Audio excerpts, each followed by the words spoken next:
Bonjour à tous, je suis Antoine, et aujourd'hui, je veux vous emmener avec moi dans une aventure que je n'avais pas du tout planifiée. Tout a commencé un mardi matin, dans une ville que je ne connaissais absolument pas. Je venais d'arriver en train, avec un petit sac à dos, une carte téléchargée sur mon téléphone, et beaucoup de curiosité. La ville s'appelait Montpellier. Belle, lumineuse, pleine de vie. Mais je n'y avais jamais mis les pieds. Je savais que j'avais toute la journée devant moi, avant mon prochain rendez-vous le lendemain matin. Une journée entière pour explorer. Alors, au lieu de prendre le bus ou de marcher sans direction précise, j'ai décidé de faire quelque chose que je voulais tester depuis longtemps. Louer un vélo et découvrir la ville à mon propre rythme. Est-ce que vous avez déjà essayé de vous orienter dans une ville que vous ne connaissez pas du tout? C'est une expérience particulière, n'est-ce pas? Un mélange de liberté et d'incertitude. On ne sait pas exactement où on va, mais on avance quand même. Je suis sorti de la gare principale, le soleil déjà bien présent dans le ciel. J'ai regardé autour de moi, des tramways, des gens qui marchaient vite, des terrasses de café déjà animées. Et puis pas très loin, j'ai remarqué des vélos alignés proprement dans une station. Une belle rangée de vélos bleus, brillant sous la lumière du matin. C'était une station de vélo en libre service, ce qu'on appelle aussi un vélo en libre service, ou un vélo partagé. Je me suis approché de la borne électronique. Un petit écran tactile, quelques boutons, et une interface assez simple. J'ai lu les instructions. Il fallait d'abord s'inscrire ou utiliser une carte bancaire directement. J'ai choisi l'option rapide avec ma carte.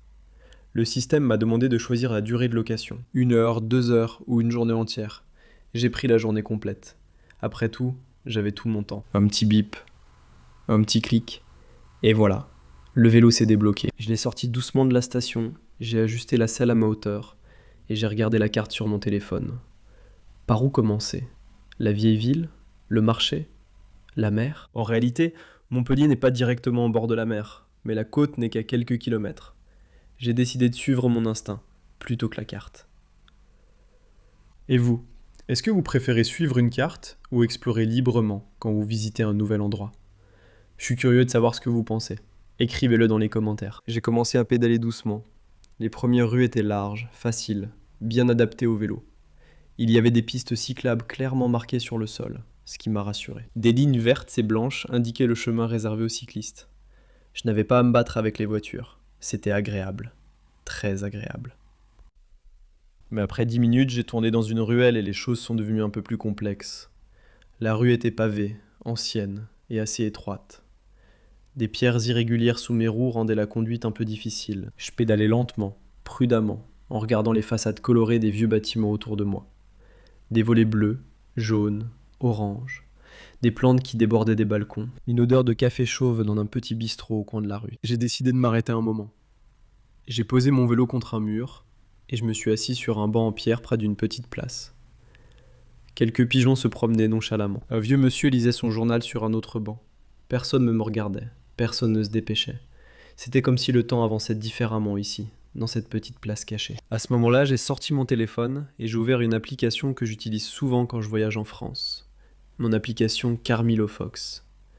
Je l'ai créée justement pour aider les gens qui apprennent le français à pratiquer le vocabulaire de la vie quotidienne. Dans cette histoire, j'utilisais des mots comme la piste cyclable, la borne électronique, la selle, le vélo en libre service, le carrefour.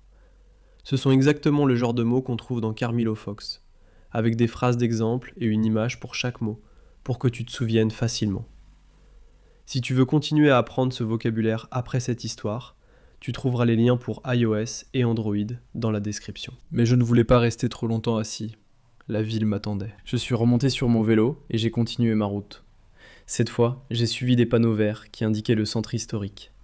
En France, les panneaux de signalisation sont assez clairs. Les panneaux marrons indiquent généralement les sites touristiques et les monuments. Les panneaux verts mènent vers les routes nationales ou les grandes artères. Et les panneaux bleus sont souvent liés aux autoroutes ou aux grands axes rapides. Je pédalais tranquillement et j'observais tout. Une boulangerie dont l'odeur m'a presque arrêté net. Une librairie avec des livres exposés sur des étagères à l'extérieur. Un groupe de jeunes étudiants assis en cercle sur une pelouse verte. Montpellier est une ville universitaire, j'avais lu ça quelque part. Et ça se voyait. Il y avait une énergie particulière, jeune et créative, dans les rues. Vers midi, j'avais faim. Je cherchais un endroit simple pour manger. Pas un restaurant très formel, juste quelque chose de rapide et de local. J'ai repéré une petite épicerie avec des sandwichs préparés à la minute. J'ai garé mon vélo contre un poteau et j'ai attaché la roue avec le câble intégré que le vélo possédait. Je suis entré dans l'épicerie. La dame derrière le comptoir avait un sourire chaleureux. Bonjour monsieur, qu'est-ce qu'il vous faut? Elle parlait avec un accent du sud de la France, un accent que j'adore. Les voyelles sonnaient différemment, plus ouvertes, plus chantantes. Le sud de la France a cette façon particulière de parler qui rend la langue encore plus musicale. J'ai commandé un sandwich jambon beurre et une bouteille d'eau fraîche. Elle me les a préparés rapidement, avec des gestes précis et naturels. J'ai payé, je l'ai remercié, et je suis sorti manger sur le trottoir, debout, comme beaucoup de gens le font en ville. Est-ce que vous avez déjà mangé un vrai sandwich jambon beurre en France? C'est quelque chose de très simple, mais quand il est bien fait, avec une baguette fraîche et un bon beurre, c'est délicieux. La baguette, c'est vraiment une institution ici. L'après-midi est arrivé rapidement. J'ai décidé de pousser un peu plus loin, vers un grand parc que j'avais repéré sur la carte. Le parc du Pérou.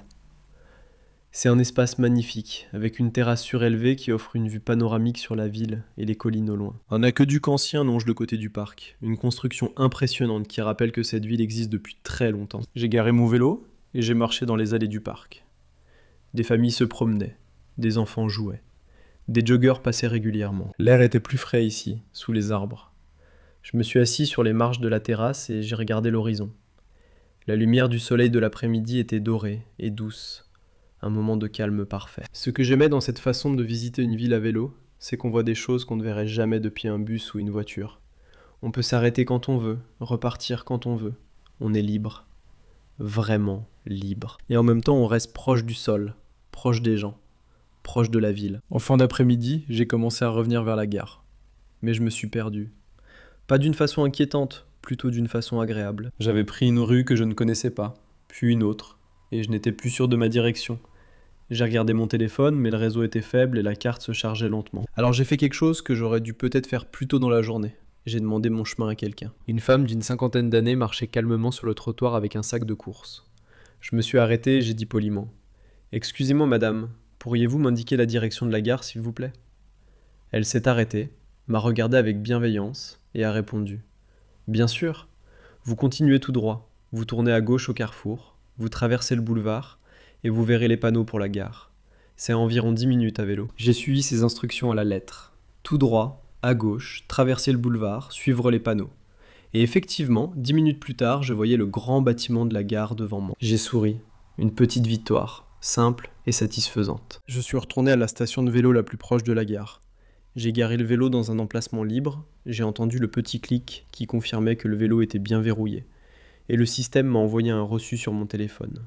La journée était terminée. Je me suis assis sur un banc devant la gare et j'ai repensé à tout ce que j'avais vécu pendant ces quelques heures.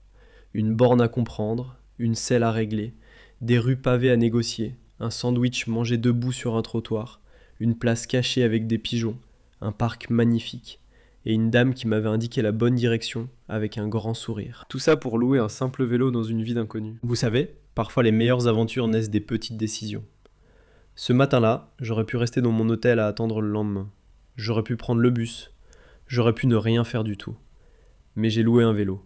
Et cette journée est devenue l'une de mes préférées. Est-ce que vous avez déjà découvert une ville d'une manière inattendue?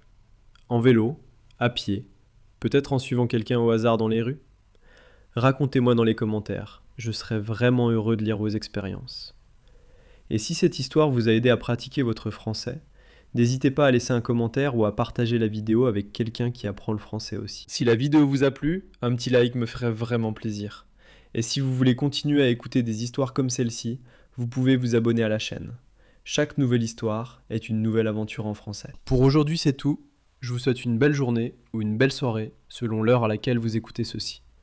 Prenez soin de vous et à très bientôt pour une nouvelle histoire.